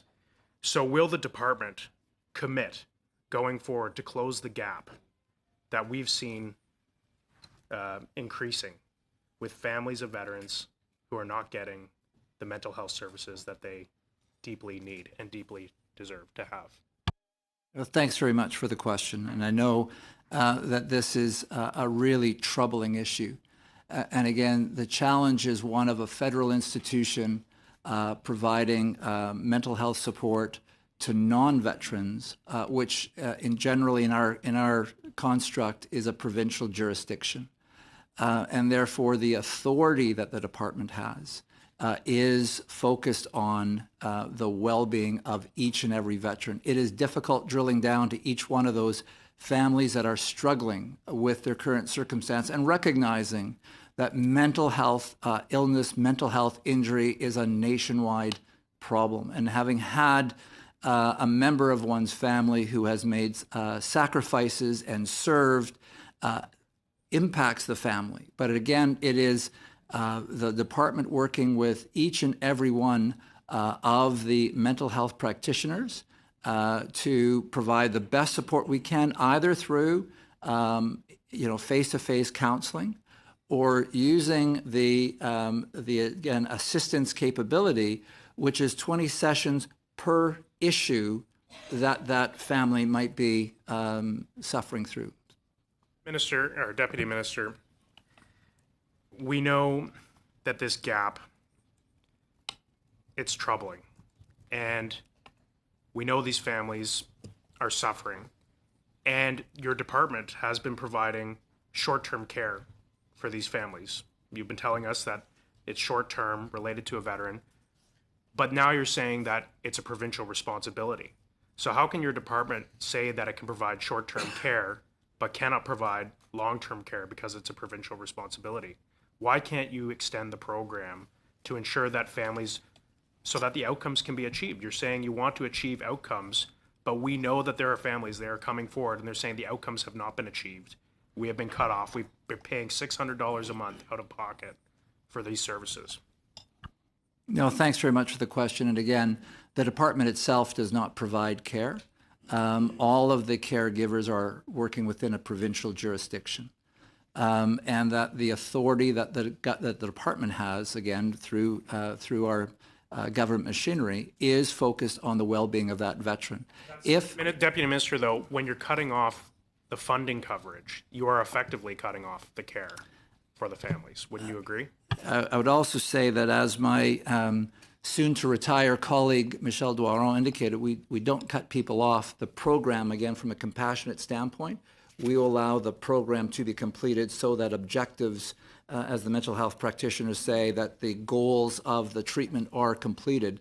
But at the end of the day, as Rick has outlined, and the ombudsperson, not only Mr. Craig Dalton, but his predecessor, Guy Parent, have highlighted, is in some ways there is an argument for treating veteran families in their own right. We don't have that authority. He's yielding to me for 30 seconds. Just quickly, the comments that were made just previously to the previous question were that you modeled what the resources would be required to reduce the backlog. You modeled it as though it was going to reduce, there's going to be a reduced number. Did you model if it would be an increased number? And if you didn't, why didn't you? Number one, this strikes of total mismanagement, frankly. 2 years ago, we sat here and listened to you tell us you had a plan to reduce this backlog. And zero, in fact, has been happening. So if you're managing correctly, you're modeling, why wouldn't you model in both directions? Very, very brief answer, please. Sir, thanks so much for the question. I think it's always a challenge when we're trying to establish the trend, go to government to get the resources, and then at times it takes to not only hire employees and train them, but also then to evolve all of our digital tools across the board in order to implement a significant change in how we process. And I can just say that we are pulling out all the stops. As the minister indicated, addressing the backlog is a priority, so we have a multifaceted approach to address not only the surge of claims that we have now, but going into the future as well. Thank you very much. MP Sampson, please. Thank you, Chair, Mr. Chair. And I'd like to ask a question. In the mandate letter, there's important points that were asked of the minister. One is the implement a system of automatic approval for most common disability applications. Just by the wording, it tells me that we're going to speed up the process and it's going to help the backlog. So can you expand on that, please? And where are we at on that objective? Yes, sir. Thanks very much. And going back to an earlier question, we are working with our allies to do modeling in order to address the backlog and accelerate decision-making, specifically working with the U.S. Department of Veterans Administration, as well as the Australian Department of Veterans Affairs, to look at the kind of modeling that they have done to accelerate the decision-making process. And we are moving forward quickly, I would say, and I've mentioned in front of this panel before, that when it comes to mental health injuries, whereas previously the department used to try to associate the mental health injury with a particular circumstance, with a particular operation, we've dispensed with that in order to accelerate the decision-making so that if a veteran has served and there is no indication of a pre-existing mental health injury, we have a diagnosis, we move forward to the point that we are approving 97% of all claims for PTSD. I would turn over to Rick Christopher to see if he has anything to add. Yeah, and so some of the things that we're looking at in terms of presumptive or automatic, for instance, hearing loss. So if you joined the military and your hearing was fine, and you left the military and your hearing wasn't fine, it's likely that it was caused by your military service. And so we're looking at how do we, what are the number, the top claims, the disability type claims that we approve, and what's the approval rate, and looking for opportunities there to say that it's likely as not related to your military service.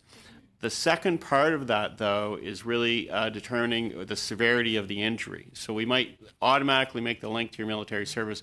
We still have to do the work and look at the medical files to figure out what the severity of your disability is, and that's what legislatively, that's what your pain and suffering compensation is based on.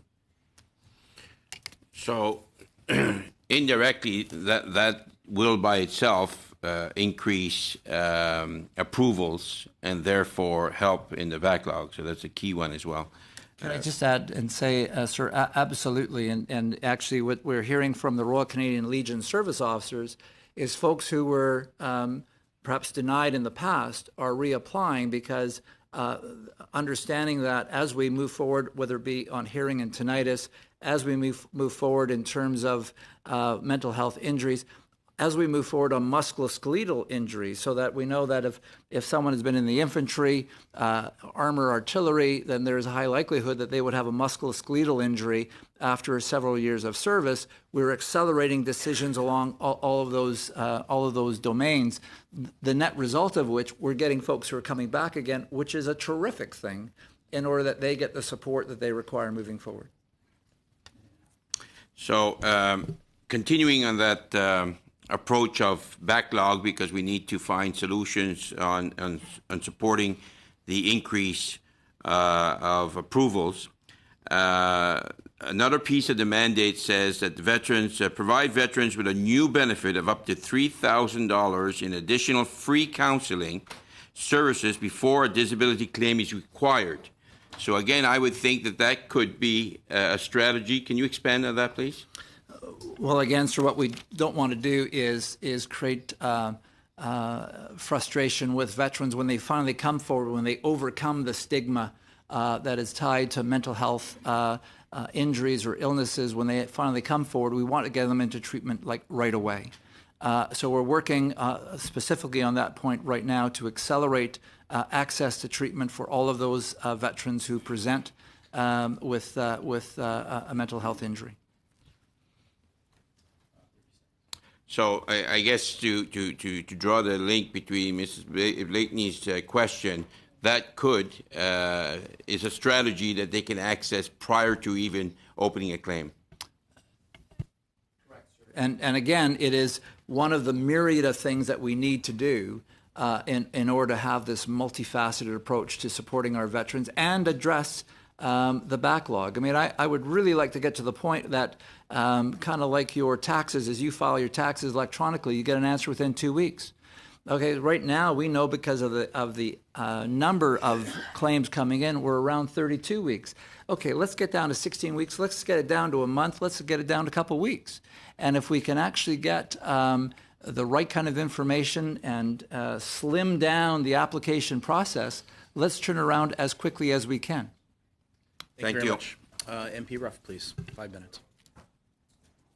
So I'm going to be a little bit of a broken record here because we keep coming back to the challenges associated with the backlog. So this has been increasing now for, in challenges. I fully acknowledge the good news side of the story, that this is because we're getting more benefits out there. But I want to understand the plan.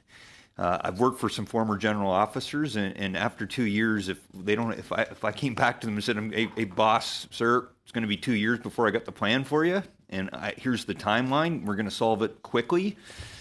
I'm pretty sure you can guess what how quickly I get back end kind of torn out of me. So when would that plan be available for this committee? Because this is really why we're here, is to help the department. Get the necessary resources, and again, help the veterans out so they have that transparency and understanding, because as much as, they're good soldiers, former veterans, if they're not complaining, there's sometimes, your spidey sense goes off, but ultimately we're there to help them. But once they understand the plan, in true sort of mission command terminology, they will 100% be on board and they're willing to accept it. But right now, I think the frustration is they just don't know when this is going to get resolved.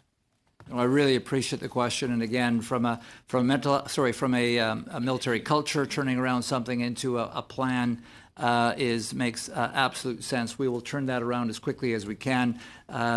Within the month, we should be able to take these 4 domains that I've talked about, the idea of not only staffing but digitization, sorting out the process, as well as integrated teams.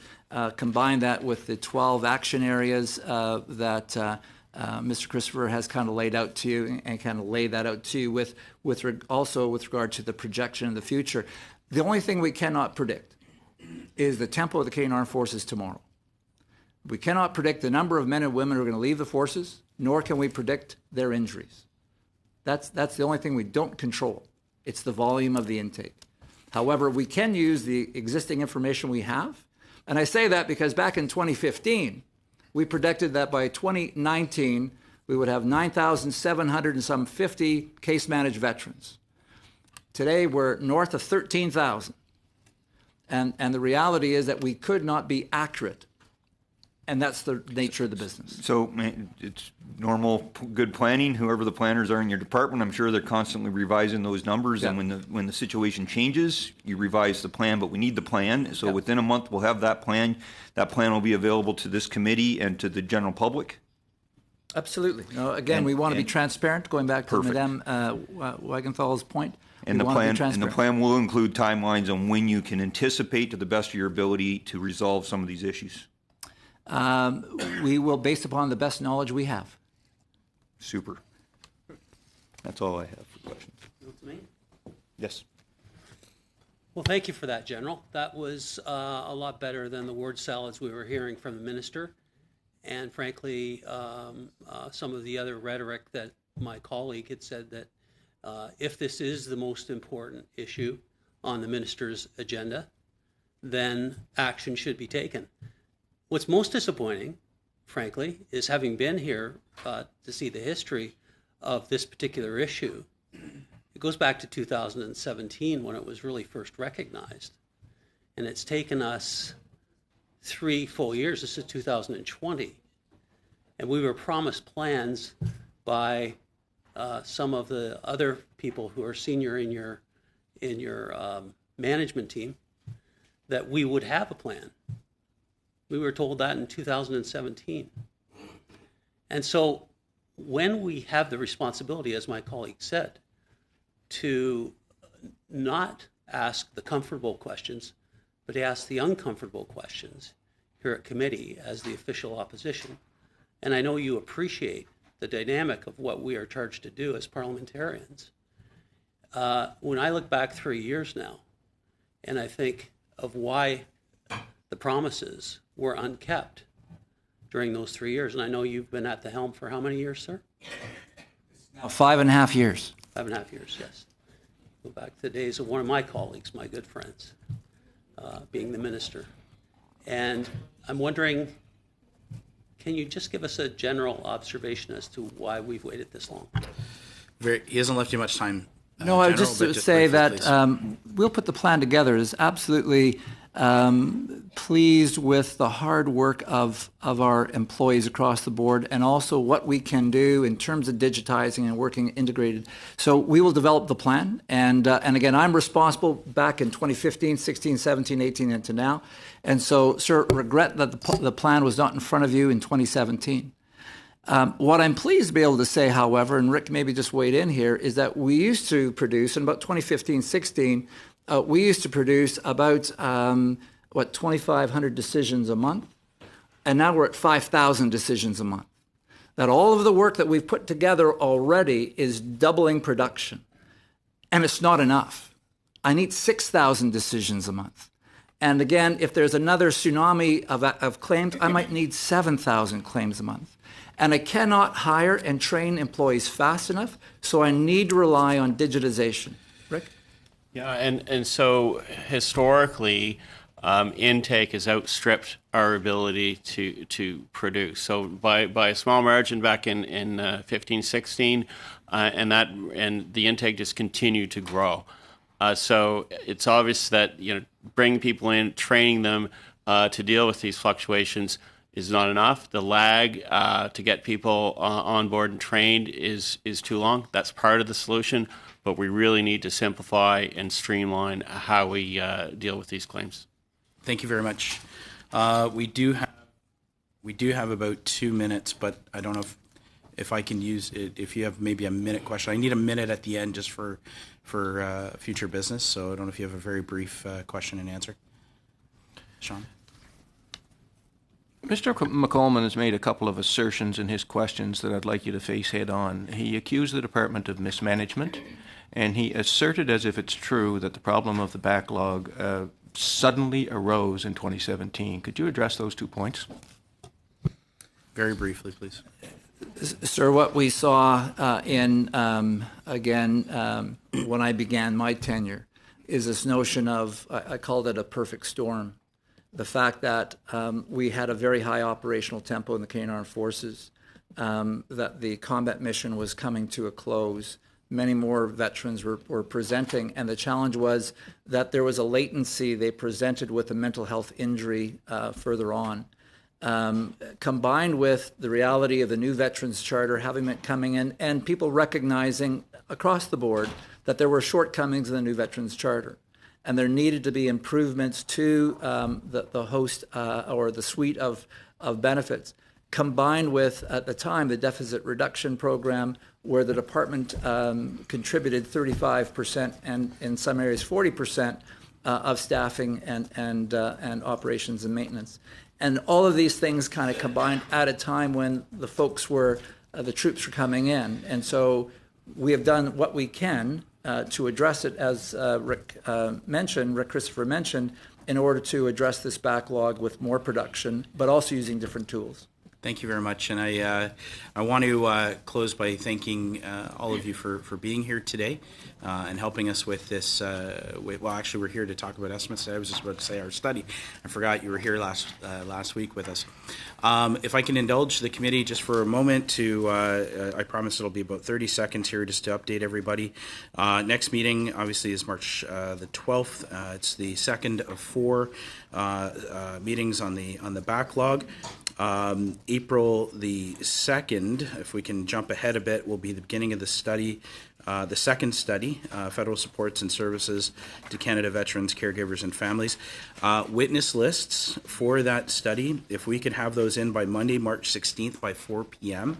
And please, all if you could rank the list in order of priority, which helps the clerk set the witness list. And finally, briefs. That the deadline for the receipt of briefs in relation to the backlog study, if they could be, we need to set a deadline. The analysts have recommended March 31st, and the text not exceed 2,000 words. That can all be submitted electronically. Is there any issue with any of those deadlines? Seeing none, thank you very much, everybody. Very productive. Dane.